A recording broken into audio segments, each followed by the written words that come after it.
এই রাষ্ট্রের মালিক জনগণ, তারাই করবে নির্বাচন। সুপ্রিয় দর্শক, স্বাগত জানাচ্ছি ব্রিট রবিন 10Q অনুষ্ঠানে। শুরুতেই অনুষ্ঠানটি সম্পর্কে আপনাদের কিছুটা ধারণা দিয়ে রাখতে চাই। রাষ্ট্রের মালিক জনগণ, আর তারাই করবে নির্বাচন। জনগণ তার প্রতিনিধি নির্বাচনের আগে তা একটু পরখ করে দেখতে চান এবং করতে চান কিছু প্রশ্ন। জনগণের এমন 10টি জিজ্ঞাসা নিয়ে ব্যারিস্টার রবিউল ইসলাম তরফদার তিনি একটি প্রশ্নমালা সাজিয়েছেন, যেটাকে আমরা ব্রিট রবিন 10Q নামে জানি। চলুন শুরুতে আমরা ব্যারিস্টার রবিনের সাথে পরিচিত হয়ে নিই। আপনাকে স্টুডিওতে স্বাগতম। আপনাকে অনেক ধন্যবাদ। আপনি যে প্রশ্নমালা সাজিয়েছেন ব্রিট রবিন 10Q, ইতিমধ্যেই সেটা কিন্তু জনমনে বেশ সাড়া ফেলেছে জনগণের মধ্যে, এবং প্রার্থীরাও এই প্রশ্নের উত্তর দিচ্ছেন অনেকেই, আবার যারা উত্তর না দিচ্ছেন তাদের পক্ষে কিন্তু জনগণ সেগুলোর মূল্যায়নও করছে। তো আজকে যদি আমরা আপনার কাছে জানতে চাই যে কেমন মূল্যায়ন পাচ্ছেন জনগণের কাছ থেকে সেই প্রশ্নগুলোর। দারুণ। না, আপনি এক কথায় দারুণ বললেন, তো আমরা কি কয়েকজন হেভিওয়েট প্রার্থীকে মূল্যায়ন কিভাবে করেছে সেই নমুনাটা কি একটু? হ্যাঁ, আমরা এটাতে যাব। জনগণের এই যে চলছে বিশ্লেষণ, পরীক্ষা নিরীক্ষা করে দেখার, পরখ করে দেখার, যেটা আপনি প্রথমেই বললেন, এই যে একটা সুযোগ, হ্যাঁ, এই যে তাদের মধ্যে যে একটা আলাদা একটা স্বাদ তারা পেয়েছে, যে ফ্লেভারটা তারা পেয়েছে, এবং আমাকে অনেকেই ফোন করে জানিয়েছে দেশের বাইরে থেকে, তাদের কাছে এইরকম একটা উদ্যোগ, তারা যেমন বলছে অসাধারণ, আমি নিজেরটা বলছি অসাধারণ। এবং দেশে তো এটাই প্রথম, দেশেই প্রথম, এবং এই যাচাই বাছাই করার যে সুযোগটা তারা পেয়েছে, এবং তারা কিভাবে করছে আমরা একটু দেখে আসি। সরাসরি ওয়েবসাইটে গিয়ে দেখি। তার আগে কি আপনি একটু আপনার ওয়েবসাইটটা সম্পর্কে বলবেন কিছু, যে কিভাবে মার্কিংটা করছেন জনগণ? এটা তো খুব সহজ, যে আমরা যখন britrobin.org-তে যাচ্ছি, সেখানে প্রার্থী খুঁজুন এবং লিডার বোর্ড এগুলো আছে, ক্লিক করলেই এখানে প্রথমেই বিভাগ আসে, তারপরে জেলা আসে, তারপরে জেলা কত নাম্বার, সমস্ত প্রার্থীদেরকে দেখানো হয়। প্রশ্নের তো 10 করে নাম্বার আমি যতটুকু জানি। না, এখানে আমি যে কোনো প্রার্থীকে যখন আমি নাম্বার দিব, তখন ওই প্রার্থীর ওখানে ক্লিক করলেই প্রার্থী যদি উত্তর দিয়ে থাকে সেটা শো করে যে প্রার্থী উত্তর দিয়েছে, যদি না দিয়ে থাকে সেটাও শো করে যে উত্তর দেয় নাই। তখন যদি কোনো জনগণ দেখে যে উনি উত্তর দেন নাই, তাহলে তার রেড মার্কে একটা কোশ্চেন থাকে যে আপনার বিবেচনায় উনি কতটা দক্ষ, কতটা যোগ্য, কতটা সক্ষম, সেই বিবেচনায় আপনি 1 থেকে 10 পর্যন্ত তাকে কত নাম্বার দিতে চান। উত্তর না দিলেও নাম্বার দিতে পারছে, কারণ জনগণ জানে যে এই প্রার্থী আসলে কতটা সক্ষম। সেই তাদের নলেজ থেকে, তাদের অনুভূতি থেকে তারা কিন্তু নাম্বারটা দিচ্ছেন। রেজাল্ট আকারে অনেকটা প্রকাশ, রেজাল্ট আকারে একদম লাইভ দেখা যাচ্ছে, যে কেউ বিশ্বের যে কোনো প্রান্ত থেকে তারা কিন্তু এই নাম্বারটা করতে পারছে। দেশের বাইরে যারা ইমেল দিয়ে নাম্বারটা করতে পারছে, আমাদের দেশে মোবাইল নাম্বার দিয়ে করতে পারছে। এখানে বলে রাখা ভালো যে একবারই একজনকে মূল্যায়ন করতে পারবে, 2বার মূল্যায়ন করার কোনো সুযোগ নাই। চমৎকার। তো সুতরাং এখানে ডুপ্লিকেশন হওয়ার কোনো স্কোপই নেই, নো ওয়ে। এবং কোনো ম্যানিপুলেশনেরও সুযোগ নেই। না, ম্যানিপুলেশনের কোনো সুযোগ নাই, এবং এখানে অ্যাডমিন থেকেও কারো নাম্বার দেওয়া এবং দেখারও কোনো সুযোগ নাই। চলুন তবে আমরা কয়েকজন হেভিওয়েট প্রার্থীর একটু নাম্বারটা জেনে নিই। আমরা প্রথমেই যাই নাহিদ ইসলাম। উনি শাপলা-কলি নিয়ে জাতীয় নাগরিক পার্টি এনসিপি 80.2% নাম্বার নিয়ে সবচেয়ে বেশি এগিয়ে আছে এখানে। এবং ওনার নিকটতম প্রতিদ্বন্দ্বী MA কাইয়ুম ধানের শীষ প্রতীক নিয়ে, উনি বাংলাদেশ জাতীয়তাবাদী দলের 71.3% নাম্বার নিয়ে উনি দ্বিতীয় স্থানে অবস্থান করছেন। আমরা সময় স্বল্পতার কারণে সবগুলো প্রার্থীর কথা বলতে পারছি না। আমরা দ্বিতীয় একটা হেভিওয়েট জায়গায় আমরা যাচ্ছি, ঢাকা 8 আসন। এখানে শাপলা-কলি মোহাম্মদ নাসির উদ্দিন পাটোয়ারি, জাতীয় নাগরিক পার্টি এনসিপি, উনি 77.5% নাম্বার নিয়ে সবচেয়ে বেশি এগিয়ে আছেন।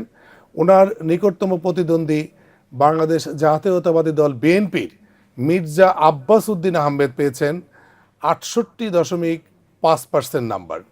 আমরা এরপরে যদি যেতে পারি, খুলনা 5 মোহাম্মদ আলী আসগার ধানের শীষ প্রতীকে বাংলাদেশ জাতীয়তাবাদী দলের 72.7% পেয়ে সবচেয়ে বেশি এগিয়ে আছেন।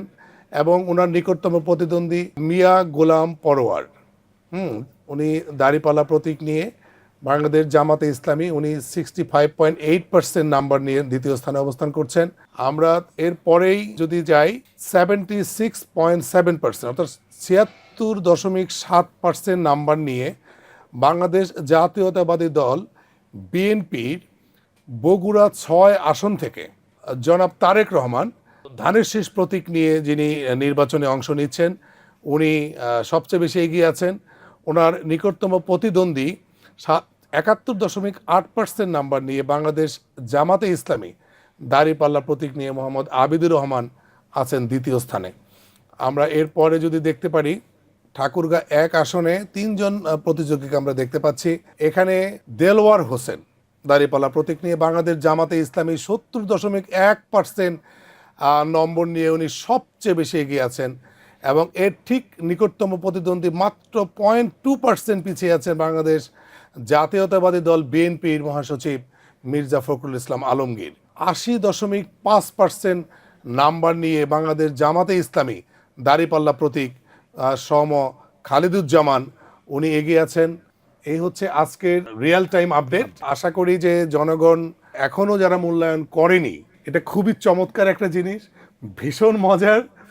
আমাদের একজন স্টাফ ব্যারিস্টারও বলে যে এত মজার খেলা আমি জীবনে কোনোদিনই খেলি নাই, আমরা কেন এটা আগে পেলাম না। এটা দারুণ একটা জিনিস। আপনারা যদি একটু সময় পান, এক মুহূর্তের জন্য আপনারা britrobin.org-তে যান, গিয়ে আপনার পছন্দের অপছন্দের যাকে সত্যিকার অর্থে পাচ্ছেন তাকে আপনারা যথার্থ মূল্যায়ন করুন। প্রিয় দর্শক, এই সুযোগে একটু বলে রাখি, এই আমরা যে ফলাফলটি বললাম সেটি কিন্তু সত্যিকার অর্থেই চূড়ান্ত নয়, কারণ এটা প্রতি মিনিটে মিনিটে মুহূর্তে মুহূর্তে আপডেট হচ্ছে। আপনি যখনই কোনো প্রার্থীকে নম্বর দিবেন ঠিক তখনই তার কিন্তু স্কোরটা চেঞ্জ হয়ে যাবে, পরিবর্তন হয়ে যাবে। তাই আসুন আমরা সবাই এখন থেকে আমাদের প্রার্থীকে মূল্যায়ন করে নম্বর দেওয়া শুরু করি। ব্রিটরবিন, ফিরছি আপনার কাছে আবারও। সেটা হচ্ছে যে এই নম্বর মূল্যায়ন প্রক্রিয়াটা আমাদের আর কতদিন চলবে? এটা তো নির্বাচন শুরু হওয়ার মুহূর্ত পর্যন্ত চলবে। এই সংসদ সদস্য যারা নির্বাচিত হয়ে আসবেন, আমরা কি পরবর্তী সময়ে আপনার এই প্রক্রিয়া তাদেরও মূল্যায়ন দেখব?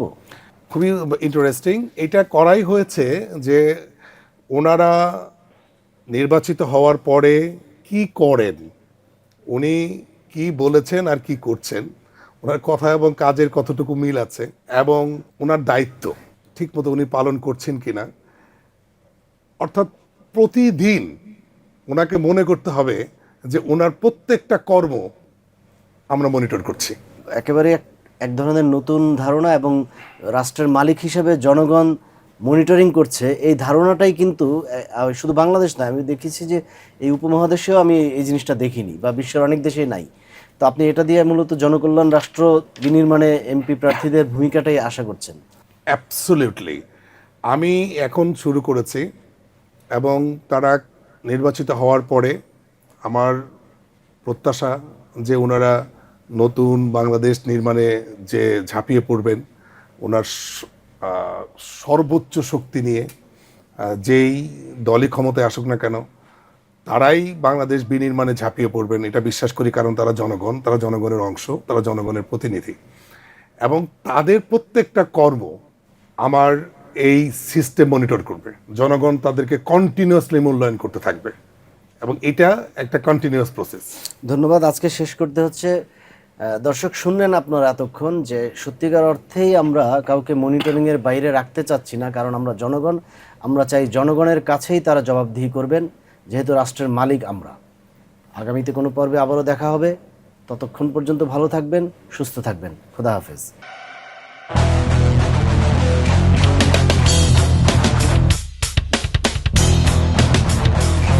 এই রাষ্ট্রের মালিক জনগণ।